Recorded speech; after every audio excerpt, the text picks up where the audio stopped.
Ina Podcast.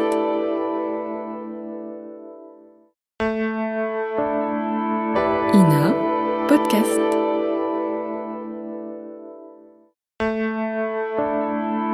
Ina Podcast.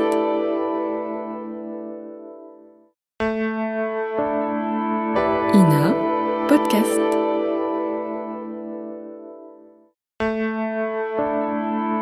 Ina Podcast.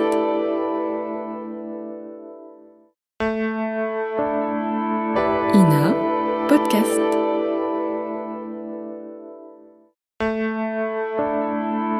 Ina Podcast.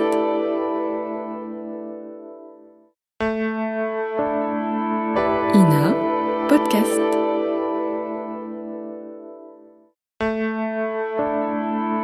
Ina Podcast.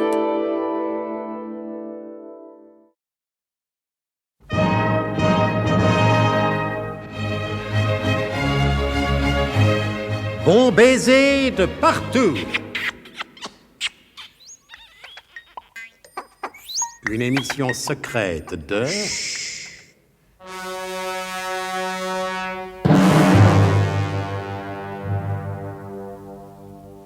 Donc, à la suite d'événements qui sont encore présents à toutes les mémoires, et s'ils n'y sont pas, tant pis, ne comptez pas sur moi pour vous les rappeler.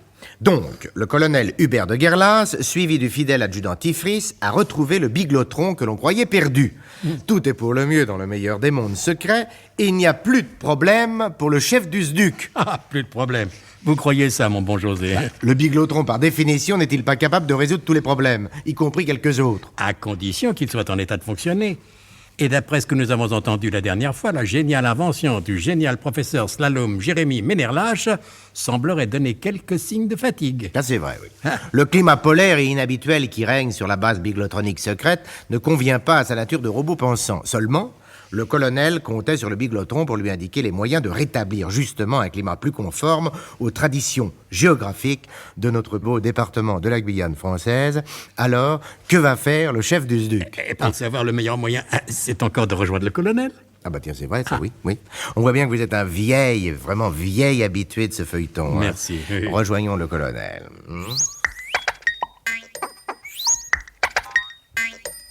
Eh ben ça, mon colonel, il n'y a pas à dire, mais je le dis quand même et respectueusement, considérant toute la distance hiérarchique qui sépare un simple adjudant d'un officier supérieur à 5 gallons pleins, chef d'un service secret ultra confidentiel sur lequel repose l'avenir et la sécurité de la France, notre mère à tous, même à vous, mon colonel, qui êtes le père du régiment. Eh ben à cette heure, nous voilà fichtrement embêtés si monsieur le biglotron, il veut plus causer. Mais vous, Tifris, vous pouvez Je peux quoi, mon colonel? causer. Oh, ça, tant que vous voudrez, mon colonel. Surtout si vous m'en donnez l'ordre. Je suis d'un naturel plutôt causant et communicatif. C'est pas comme ces gens qu'on sait pas ce qu'ils pensent, et même s'ils pensent. Chaque fois, mon cousin Alléluia la Sauvette, il me disait, il faut se méfier des gens qui disent pas ce qu'ils pensent autant que de ceux qui pensent pas ce qu'ils disent. Tous des hypocrites, en quelque sorte. C'est l'évidence, hein. C'est l'évidence. C'est l'évidence. Alors, vous dites rien, mon colonel. Moi? Et pourquoi? Et d'ordinaire, vous auriez ajouté l'évidence polovzienne du Prince-Igor. L'usage du calembour est strictement réglementé. Ah oui, et par qui, mon colonel? Enfin bref, par des gens qui n'aiment pas ça du tout. Oh, c'est sans doute parce qu'ils comprennent pas, mon colonel. Il n'importe. De Versailles. Ah, bravo, mon colonel. Il n'importe, disais-je. Nous avons autre chose à faire que de livrer des considérations sur le bon usage du calembour. Nous sommes ici pour interroger le biglotron. Mais puisqu'il est muet, mon colonel, par suite d'un épanchement de la plaque small du côté du Flugdug. L'interrogeons quand même. Tout à l'heure, monsieur le biglotron, il nous a bien fait comprendre que pour lui, c'était terminé. Avec le biglotron, rien n'est jamais terminé. Tous les cas ont été prévus, y compris quelques autres, et sans préjudice de ceux qui sont imprévisibles. Je suis curieux de voir de la manière dont vous allez vous y prendre, mon colonel. Nous allons baser sur le réseau Telex. Quand le biglotron est trop faible pour parler, il peut encore écrire. Eh ben, pour moi, ça serait plutôt le contraire, mon colonel. Pour causer, ça va toujours. C'est quand il s'agit d'écrire que ça devient difficile, alors. Vous n'êtes pas fait autrement que la plupart de nos grands écrivains. Quand ils ont la flemme de faire un bouquin, ils font des conférences, répondent à des interviews ou participent à des tables rondes. Avec le biglotron, c'est le contraire. D'ailleurs, vous allez voir. J'appuie sur le bouton Telex.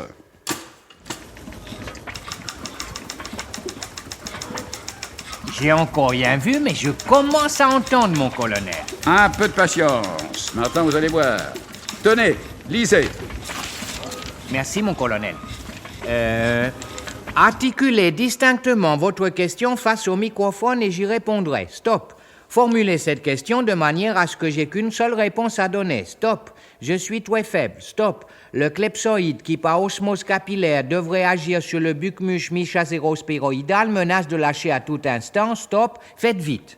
Il est encore bougrement plus mal en point que je ne le pensais. Oh, vous avez drôlement raison, mon colonel. Si le bucmus michacérospéroïdal il menace de lâcher, c'est vraiment la fin. Hein. Tout le monde sait ça, même quand on n'est pas spécialiste en biglotron. Je sais bien de votre avis.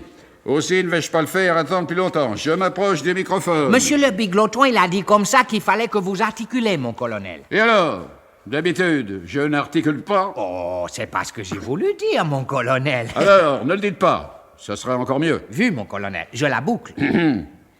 Mon cher biglotron, l'un de mes collaborateurs, un certain Albert Tunoulet, je vous donne son nom dans l'hypothèse où cette précision serait utile à vos déductions, a malencontreusement coincé en éternuant le bouton régulateur de climat et depuis, nous vivons comme si nous étions sur le cercle polaire. Malgré tous nos efforts, nous ne sommes pas parvenus à décoincer le bouton du régulateur de climat. À votre avis, que faut-il faire? Message terminé. Et vous croyez qu'il va répondre, mon colonel? Je l'espère. C'est la seule chance que nous ayons de nous en sortir. Ah! Ça y est, mon colonel. Il répond, monsieur le biglotron. Si vous mettez devant moi, comment voulez-vous que je puisse te répondre? Oh, excusez-moi, mon colonel. Voyons voir. Ce n'est vraiment pas la peine d'être passé par l'école de guerre pour poser une question aussi stupide. Pas très aimable, monsieur le biglotron. Adjudant, je vous en prie. Oh, excusez-moi, mon colonel. On n'apprend pas tout à l'école de guerre, mais on y apprend du moins à se faire respecter par ses subordonnés. Je suis peiné d'avoir à vous le rappeler, adjudant. Je vous présente mes excuses, mon colonel. C'est bon, Tifri, c'est bon. D'autant qu'il n'y a vraiment pas de quoi rire, si c'est tout ce que le biglotron trouve à nous répondre. Oh, mais c'est pas tout, mon colonel. Monsieur le biglotron, il continue. Il continue à m'insulter? Non, mon colonel. Il dit comme ça, à l'école de guerre, on enseigne à ne pas exécuter un ordre avant d'avoir reçu le contre-ordre. Il en est de même avec le bouton régulateur de climat. Pour le faire revenir à sa position première, il suffit d'appuyer sur le contre-bouton situé sur le contre-tableau de contre-commande qui se trouve dans la contre-salle de contre-commandement. Stop, message terminé. Stop, me sens de plus en plus... Ça y est, il s'est arrêté, monsieur le biglotron. C'est sûrement le Laplaxmol qui est... Je me contrefous que ce soit le Laplaxmol, les boustines de l'Oralvaille ou le tuyau d'Argouniaphonie. Tout ce que je constate, c'est qu'il faut que nous nous débrouillions avec cette histoire de contre-bouton. Le message, il est pourtant clair, mon colonel. Il suffit d'aller dans la contre-salle de contre-commandement pour appuyer sur le contre-tableau de contre-commande, le contre-bouton qui fait marcher... J'entends bien, mais où est-elle située, cette fichue contre-salle de contre-commandement? Sauf contre-ordre de votre part, mon colonel, je pense avoir ma petite idée sur la question. Je vous écoute, mon bon Tifris. À côté du bâtiment principal qui abrite le régulateur de climat, il y a un bâtiment plus petit, un contre-bâtiment en quelque sorte, qu'on ne peut pas voir parce qu'il est en contrebas. Alors, à mon avis, c'est là-dedans que se trouve la contre-salle de contre-contrôle, avec le contre-tableau de contre-commande et le contre-bouton qui fait marcher le... Pourquoi vous contrariez, mon bon Tifris? Allons-y. Et ils y allèrent. Et pendant ce temps-là, les deux andouilles, enfin je veux dire Gédéon Burdemauve et Albert Tunoulet, accompagnés du docteur Mektoub, retrouvent Nicolas Leroy-Deck, toujours enfermé dans son cercueil de glace. Eh bien, docteur, ne vous avais-je pas prévenu? Quel spectacle étonnant, n'est-ce pas? Avouez que ça valait le voyage. Oh, j'en suis pas sûr. Quoi? Vous n'allez tout de même pas prétendre que vous voyez tous les jours dans votre cabinet de consultation des cas aussi étranges que celui-ci. J'apprécie à leur juste valeur ceux qu'on n'épate pas facilement, mais sincèrement, docteur, vous poussez assez loin le snobisme, quoi, non? Je n'ai pas peur des mots soudain. Mais comment voulez-vous que je vous dise que ce cas est véritablement exceptionnel avant d'avoir procédé à l'autopsie? L'autopsie, on dirait que vous connaissez que ça, docteur. Il existe tout de même d'autres moyens de procéder. Qu'en savez-vous, monsieur Tunoulet?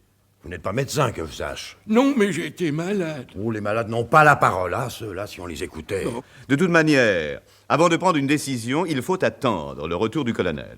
Alors, messieurs, évitons entre nous les propos oiseux ou agressifs.